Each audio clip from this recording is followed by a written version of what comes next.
आपके माइंड और आपके टंग, ये दोनों में कनेक्शन होना बहुत ज़्यादा इंपॉर्टेंट है और बहुत ज़्यादा स्ट्रॉन्ग कनेक्शन होना चाहिए। इसके बारे में अपन बाद में बात करेंगे, बट उससे पहले स्टार्ट करते हैं दिन हमारा 29। अभी 8:20 हो गया है, थोड़ा सा लेट पर ठीक है। सबसे पहला टास्क स्टार्ट करते हैं जो कि रीडिंग का है। जैसे कि आपको पता है कि मैंने स्टार्ट कर दिया है परमहंसा योगानंदा की बुक, एंड स्टार्ट करते हैं उसको रीड करने से। उससे पहले मैं वापस से ये टी शर्ट पहन लेता हूँ। इस टी शर्ट में जो कोट लिखा है ना वो मेरे को ज़्यादा पसंद है, जो कि है I am better than I was. तो स्टार्ट करते हैं इसके साथ दिन।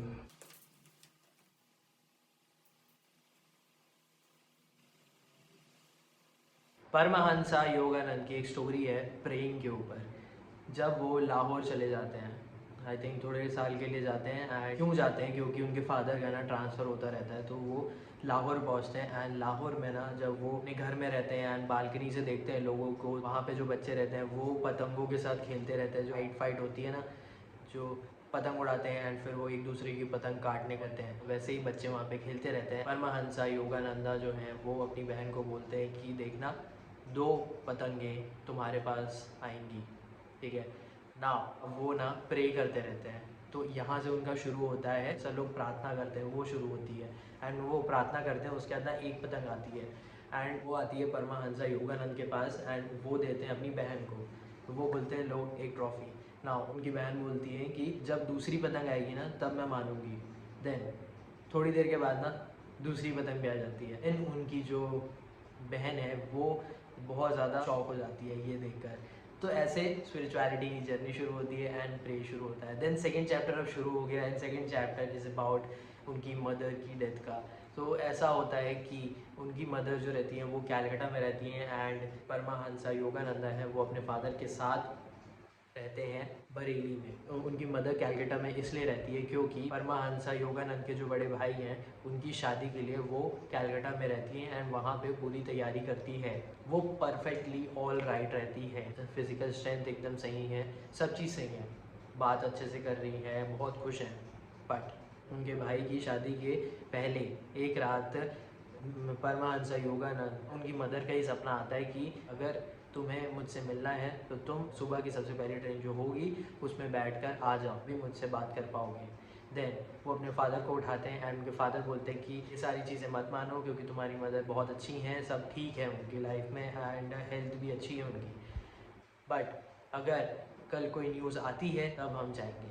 एंड अगले दिन न्यूज़ आती है, देन वो जाते हैं ट्रेन, वहाँ पे वो देखते हैं तब तक उनकी मदर की डेथ हो चुकी होती है। उसके बाद सारे रिचुअल करने के बाद वो वापस बरेली आ जाते हैं, घर में रहते हैं। उसके बाद ना जो उनका नेबर रहता है परमहंसा योगानंदा, बात करते रहते हैं। वो बोलते हैं चलो चलते हैं हम हिमालय की तरफ, वही योगी वाला बात, उसको परस्यू करने के लिए। अब नाउ परमहंसा योगानंद के जो भाई हैं जिनका नाम है अनंता, वो आते हैं एंड उनका जो नेबर है जिसको वो बता रहे थे वो पूरी बातें उगल देता है।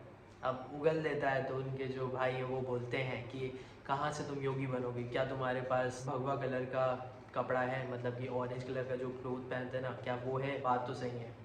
देन एक चीज़ है जो अनंता के पास रहती है, वो ये है कि जो परमहंसा योगानंदा है उनकी मदर का लास्ट मैसेज वो थोड़े टाइम के बाद मिलता है। कौन देता है उन्हें? अनंता। एंड वो उसे पेंडिंग करते रहते हैं। नाउ जब वो मैसेज मिलता है ना तब उनकी मदर ये बोलती है कि मुझे शुरू से पता था कि तुम इसी पाथ में जाओगे। जब मैं लाहिरी महाशय के पास जब जाती थी एंड उन्होंने भी ये बोला था कि तुम इस पाथ पे जाओगे, मतलब स्पिरिचुअल पाथ पे जाओगे। एंड तुमने बहुत सारी चीज़ें की है, जैसे कि वो बॉइलिंग वाला हो गया, उसके बाद फिर वो प्रे करने वाला जो मैं बताया अभी आपको वो हो गया, एंड बहुत सारी अलग अलग चीज़ें। एंड मैं और तुम्हारी बहन हम समझ गए थे एंड तुम इसके लिए परस्यू कर सकते हो। तो ये अभी तक की स्टोरी है एंड आई होप आपको समझ में आ रहा होगा। तो देखते हैं कि आगे योगी की स्टोरी में और क्या रहता है। अभी फ़िलहाल 9 बजने वाले हैं तो मार्केट ओपन होगा, थोड़ा चार्ट समझता हूँ मैं एंड थोड़ा और प्रिपेयर होता हूँ मैं, एंड जो होता है उसके बाद मैं बताता हूँ। अभी 10:37 हो रहा है, मार्केट जो है वो भी फॉल पे है, ठीक है। मार्केट थोड़ा सा ट्राई किया था कि ऊपर जाए बट उसके बाद फिर फेल हो गया एंड पूरा नीचे आ गया, जैसे कि आप ये कैंडल देख सकते हो, रेड बिग कैंडल। उसके बाद फिर ट्राई फिर से किया कि ऊपर जाए बट नो, फिर वापस आ गया। एंड नाउ अभी ये स्ट्रगल कर रहा है यहाँ पे एक होल्ड लेकर, देखते हैं कि उसके बाद मार्केट में क्या होता है। अभी मेरा ट्रेड हो गया है, 2 ट्रेड हो गए हैं एंड नाउ मैं थोड़ा ब्रेक लूँगा एंड फिर उसके बाद फिर देखूँगा और कैसे मैं एंट्री ले सकता हूँ, कैसे मैं ट्रेड कर सकता हूँ, ये सब भी मेरे को देखना है। क्योंकि स्ट्रैटेजीज तो ठीक है बट एंट्री क्या रहेगी, कहाँ पे एंट्री ले सकते हैं, थोड़ा रिस्क क्योंकि उठाना पड़ेगा। ओके पता है बुरा कब लगता है, जब तुम ट्रेड ना लो, जब तुम एक जगह पे सोचते हो कि हाँ मैं यहाँ पे ट्रेड ले लेता हूँ करके, बट नहीं लेते हो एंड वो जो कैंडल है वो बहुत अच्छा मूवमेंट देता है।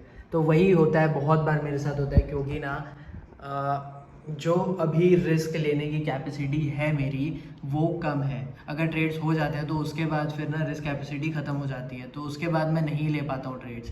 तो इसके वजह से ही ट्रेड्स काफ़ी सारे मेरे छूट जाते हैं एंड हेजिटेंट जो होता है ना वो हो जाता हूँ।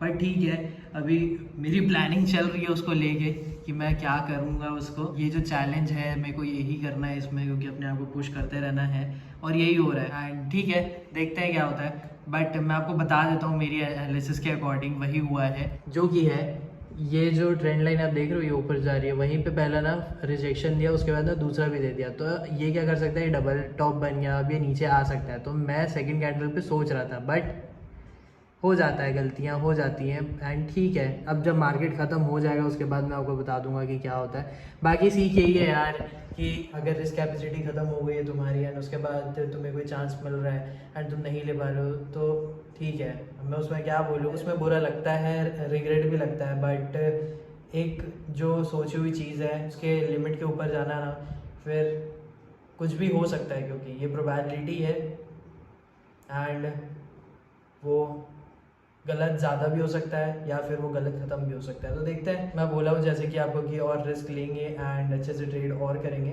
तो वही होगा।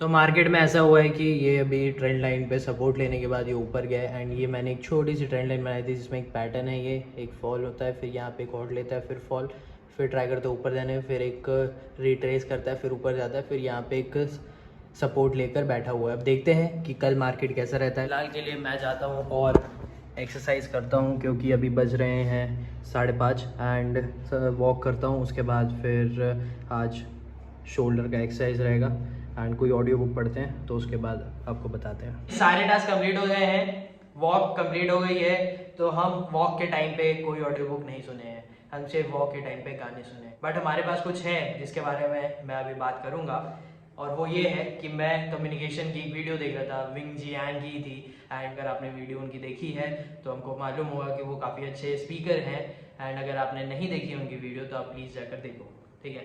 तो मैं जब देख रहा था ना उनकी वीडियो, तो उसमें ये था कि आपके माइंड और आपके टंग ये दोनों में कनेक्शन होना बहुत ज़्यादा इंपॉर्टेंट है, बिकॉज उसी से आप अच्छे से लोगों को समझा सकते हो। आपकी जो स्ट्रॉन्ग वॉइस है ना वो अच्छे से आएगी।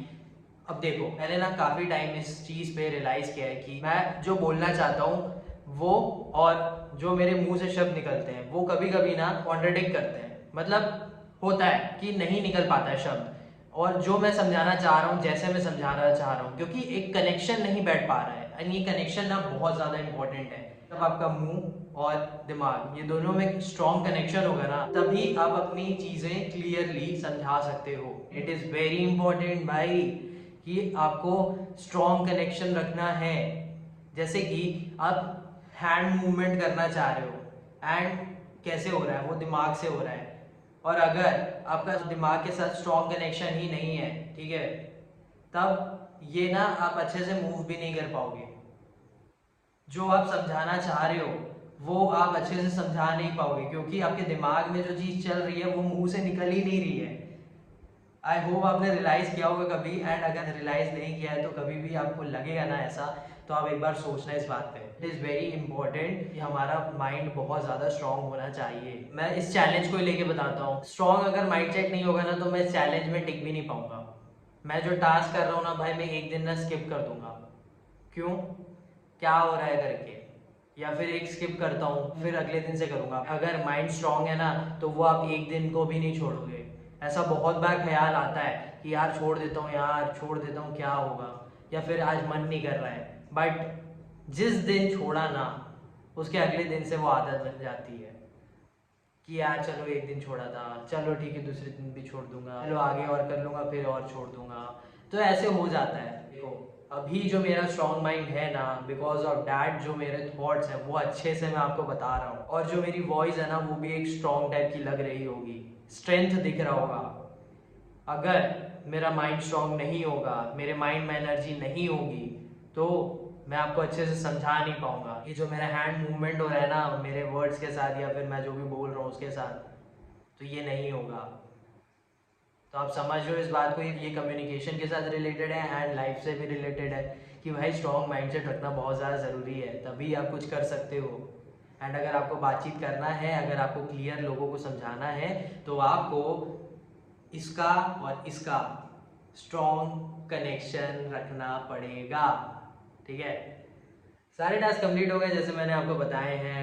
एंड ट्रेडिंग में यस थोड़ा सा प्रॉब्लम जा रहा है because of risk taking capacity, and थोड़ा सा इम्पेशेंट टाइप हो रहा है। वही चीज़ है साइकोलॉजी, स्ट्रॉन्ग माइंडसेट, क्योंकि हम उतावलापन बहुत ज़्यादा होता है ना, तो कंट्रोल नहीं कर पाते अपने आप को, और लगता है कि यार ट्रेड यहाँ ले लेते हैं, यहाँ ले लेते हैं। तो वही चीज़ को ना पकड़ के रखना है। ठीक है, तो करते हैं उसमें भी, क्योंकि भाई ग्रोथ तो मेरे को चाहिए, and trading is very important for me, very very important.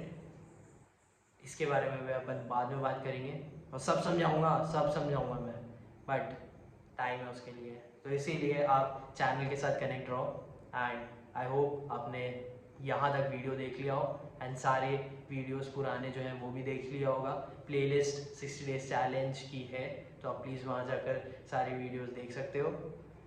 And for now आज का डे 29 ख़त्म होता है, एंड मिलते हैं डे 30 को। Thank you for watching.